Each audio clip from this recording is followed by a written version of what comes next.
Hello friends, आपका एक बार फिर से आपके अपने यूट्यूब चैनल पे बहुत बहुत स्वागत है। आज की वीडियो में हम कवर करने वाले हैं भारतीय संविधान का भाग 1 और भाग 2। तो भारतीय संविधान का भाग 1 से जो अनुच्छेद है 1 से 4, भाग 1 में जो है अनुच्छेद 1 से 4 का वर्णन किया गया है। वहीं जो आपका भाग 2 है, भाग 2 में क्या आपका आता है 5 से 11 तक जितने भी आपके अनुच्छेद हैं उन सभी का वर्णन इस वीडियो में डिटेल में करेंगे।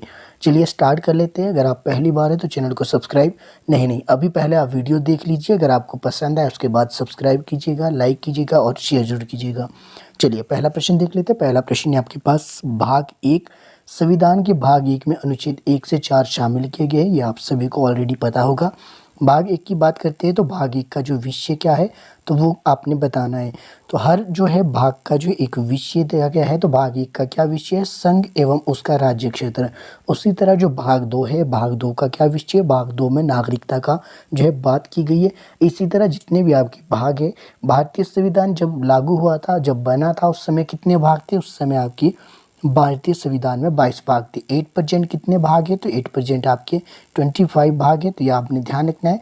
वहीं अनुसूचियों की बात की जाए, जब भारतीय संविधान लागू हुआ था तो 8 अनुसूचियां थी और 8% कितनी है, तो 8% आपकी 12 अनुसूचियां हैं। तो ये आप थोड़ा सा ये वाला फैक्ट भी आप याद रख लीजिएगा। आगे देखते हैं। आगे आपके पास भाग 1 की बात की जा रही थी। विषय आपने ध्यान रखना है, संघ एवं उसका राज्य क्षेत्र भाग 1 का विषय है। अनुच्छेद 1 में क्या है, अनुच्छेद 1 में लिखा है कि भारतीय राज्यों का एक संघ होगा। भारत जो है, भारत राज्यों का क्या है, एक संघ होगा, इंपॉर्टेंट है। इसके अलावा क्या है, इसके अलावा उस संघ का एक नाम होगा और उसका एक अपना राज्य क्षेत्र होगा। तो भारत राज्यों का संघ है, संघ का एक नाम होगा और उस नाम के आधार पर ही उस राज्य का जो है एक अपना, उस नाम का जो संघ है राज्यों का क्या है, अपना एक क्षेत्र होगा। तो ये भाग 1 में ऐसा कहा गया है। आगे है आपके पास अनुच्छेद 2। अनुच्छेद में है 2 में क्या बोला गया है कि नए राज्यों का प्रवेश और स्थापना का वर्णन किस में किया गया है। तो ये नए राज्यों का प्रवेश और स्थापना का वर्णन किस में किया गया है, तो ये किया गया अनुच्छेद 2 में। आप थोड़ा सा ध्यान रखेंगे, अनुच्छेद 2 और 3 आपको कंफ्यूज करता है, इसलिए आपने ध्यान से देखना है कि 2 में क्या क्या है, नए राज्यों का प्रवेश और गठन की जो है प्रवेश और स्थापना का जो वर्णन किया गया, ये 2 में किया गया। भारतीय संघ में किसी भी राज्य को सम्मिलित करने का अधिकार किसके पास है, तो ये आपका संसद के पास है। ये ऐसा किस में कहा गया है, भाग 2 में कहा गया है कि कोई भी जो राज्य है उसको सम्मिलित करना है भारतीय संघ में, यानी कि नए राज्य को सम्मिलित करना है, प्रवेश स्थापना की ही बात की गई है। ये अधिकार किसको दिया गया है, ये अधिकार दिया गया है संसद को। किस अनुच्छेद के अंतर्गत, अनुच्छेद 2 के अंतर्गत संसद को ये अधिकार है कि किसी भी भारतीय जो है संघ में किसी भी राज्य को सम्मिलित किया जा सकता है। राज्य के गठन एवं उसकी सीमाओं में परिवर्तन का अधिकार भी किसके पास है, ये अधिकार भी आपकी संसद के पास है। अब इसको ध्यान रखना, क्या बात की गई है, राज्य के गठन उसकी सीमा में परिवर्तन सिर्फ अधिकार है। अधिकार किसके पास है, संसद के पास है। किस अनुच्छेद के अंतर्गत, अनुच्छेद 2 के अंतर्गत। अब अनुच्छेद 3 भी कुछ इसी तरह से, जो अधिकतर बच्चे हैं जो कन्फ्यूजन होते हैं, तो इसमें क्या कन्फ्यूजन होता है कि अनुच्छेद 3 में क्या बोला गया है कि नए राज्यों का निर्माण, वर्तमान राज्य के नाम, सीमा व क्षेत्र में परिवर्तन। देखिए, नए राज्यों का निर्माण, वर्तमान राज्य के नाम और सीमा व उसके क्षेत्र में परिवर्तन किस अनुच्छेद के द्वारा किया जाएगा, अनुच्छेद 3 द्वारा। और ये अधिकार किसके पास है परिवर्तन करने का, ये अधिकार है आपके संसद के पास। जो यहाँ पे ये बात की गई राज्य की गठन उसके सीमा में परिवर्तन का अधिकार, तो अनुच्छेद 2 में अधिकार बताया गया है और वो अधिकार किसके पास है, संसद के पास है। और अनुच्छेद 3 के अंतर्गत जो है परिवर्तन किया जाएगा राज्यों के निर्माण में, वर्तमान राज्य के नाम में, सीमा व उसके क्षेत्र के परिवर्तन में। आई होप आपको ये दोनों क्लियर हो गया होगा, अनुच्छेद 2 और 3। अच्छा, अब देख लेते हैं आपके पास आगे है अनुच्छेद 4। अनुच्छेद में 4 में क्या है कि पहली अनुसूची व चौथी अनुसूची के संशोधन व अनुच्छेद 2 व 3 के अधीन बनाएगी विधियों का उल्लेख। तो अब आप देखिए अनुच्छेद 4 में क्या बोला गया है, 2 और 3 के अधीन बनाई गई जो विधियां हैं उसका उल्लेख कहाँ किया गया, 2 और 3 अनुच्छेद हमने ऊपर देख लिए है दोनों। इन विधियों को जो है, विधियों का जो उल्लेख किस में किया गया, अनुच्छेद 4 में। साथ ही अनुच्छेद 4 में किया गया है आपकी पहली अनुसूची और चौथी अनुसूची। अब देख लेते हैं ये पहली अनुसूची में क्या है और चौथी में क्या है। जैसा कि मैंने आपको पहले ही बताया कि 8% कितनी अनुसूचियां हैं, तो 8% आपकी 12 अनुसूचियां हैं। अब इसमें पूछा गया कि पहली अनुसूची और आपकी चौथी अनुसूची। पहली अनुसूची में तो आपके 29 राज्य और 7 केंद्र शासित प्रदेशों का जो उल्लेख किया गया है वो किस अनुसूची में किया गया है, पहली अनुसूची में।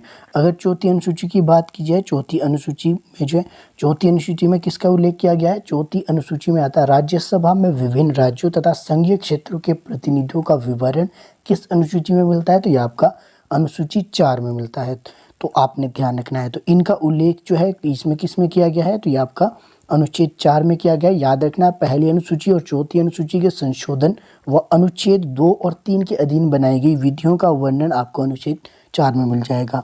तो ये था आपका भाग 1। भाग 1 कंप्लीट होता है, अनुच्छेद 1 से लेकर 4 तक हमने देख लिया है, डिटेल में देखा है। अब करेंगे हम बात भाग 2 की। भाग 2 है आपके पास अनुच्छेद 5 से 11 तक जो है आपका भाग 2 है। तो इसका जो है विषय क्या है, इसका जो टाइटल क्या है भाग 2 का, तो उसका टाइटल है नागरिकता।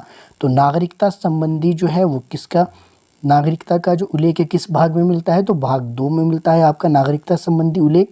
तो आपने ध्यान रखना है। अच्छा, क्वेश्चन देख लेते हैं, क्वेश्चन इसमें क्या क्या दिए गए हैं, अनुच्छेद डिटेल में देखेंगे, लेकिन उससे पहले 2-3 फैक्ट देख लेते हैं। वीडियो को लास्ट तक जरूर देखिएगा, आपके लिए काफ़ी हेल्पफुल है। नागरिकता प्राप्त करने के लिए शर्तें निर्धारित करने वाला समक्ष निकाय। देखिए, जिस प्रकार से है नागरिकता जो है निर्धारित की जाती है, उसके लिए जो निकाय है वो सबसे बड़ा जो है कौन सा है, तो आपका ये है संसद। तो आपने ध्यान रखना है, नागरिकता प्राप्त करने के लिए जो भी निकाय है सबसे बड़ा वो आपका संसद है। वहीं जो भारत में है एकल नागरिकता की अवधारणा है, ये आप सभी को पता होगा कि भारत में एकल नागरिकता है, दोहरी नागरिकता नहीं है।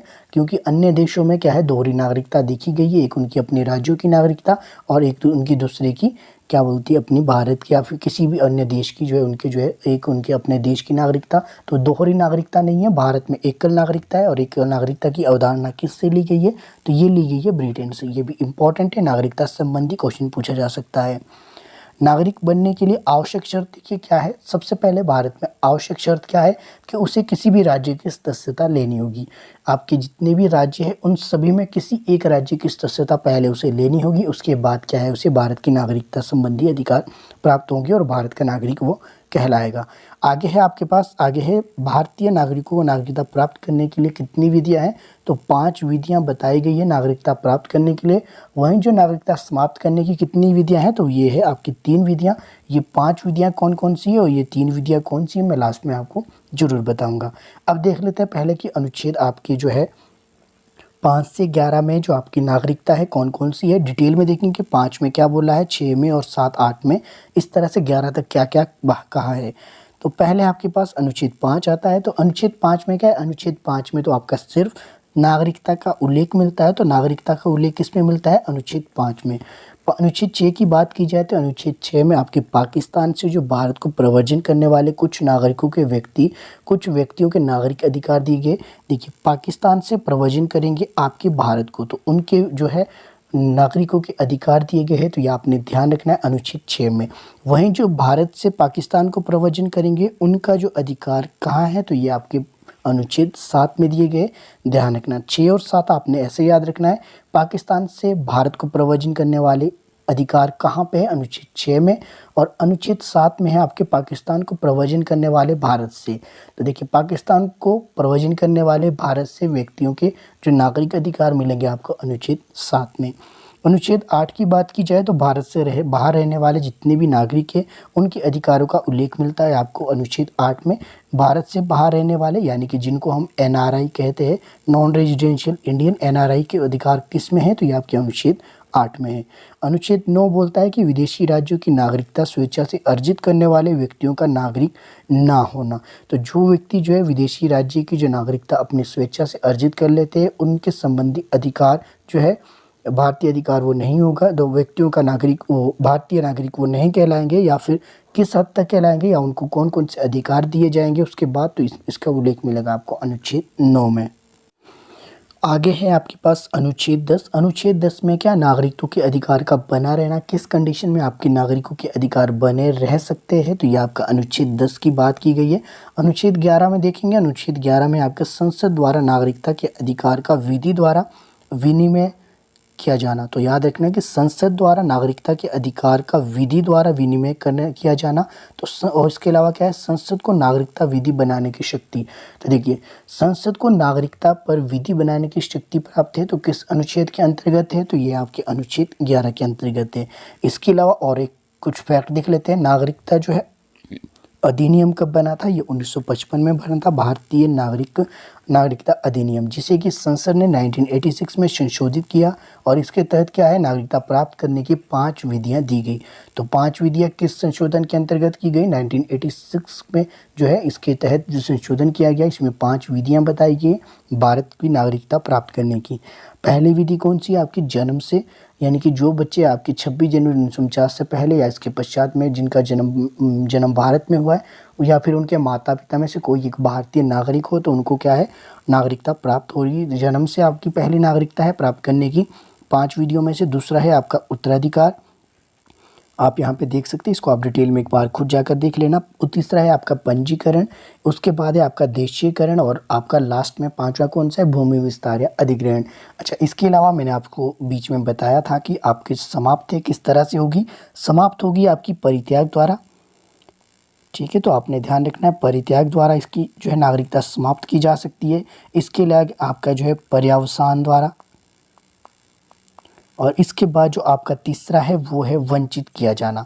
तो वंचित किया जाना, ये इस तरह से भी आपकी जो नागरिकता खत्म हो, वंचित किया जाना आप समझिए, पंजीकरण होता है, देशीयकरण द्वारा भारतीय नागरिक प्राप्त करने के लिए अनुचित साधनों का जो प्रयोग किया जाता है, उसके द्वारा क्या है, जब उसका पता लगता है नागरिकता प्राप्त करने के अनुचित साधन प्रयोग किए जाते हैं, तो इस तरह वंचित किया जा सकता है। तो ये 3 तरह की थी जो कि आपके जो नागरिकता को जो है समाप्त की जा सकती है किसी भी व्यक्ति की। तो ये 3 कारण मैंने बता दिए, 5 विधियां भी बता दी किस किस विधियों से प्राप्त की जा सकती है। बाकी हमने इस वीडियो में देख लिया है, भाग 1 और भाग 2 आपका कंप्लीट हो गया है। अब आपकी मर्जी है, आपने सब्सक्राइब करना है या नहीं करना है। अगर वीडियो पसंद आए तो ज़रूर कीजिएगा, मेरे साथ बने रहिएगा। आपके लिए ऐसी ही जो है आपके लिए क्वालिटी कंटेंट में लेके आता रहूँगा। मेरे साथ बने रहने के लिए आपका बहुत बहुत धन्यवाद।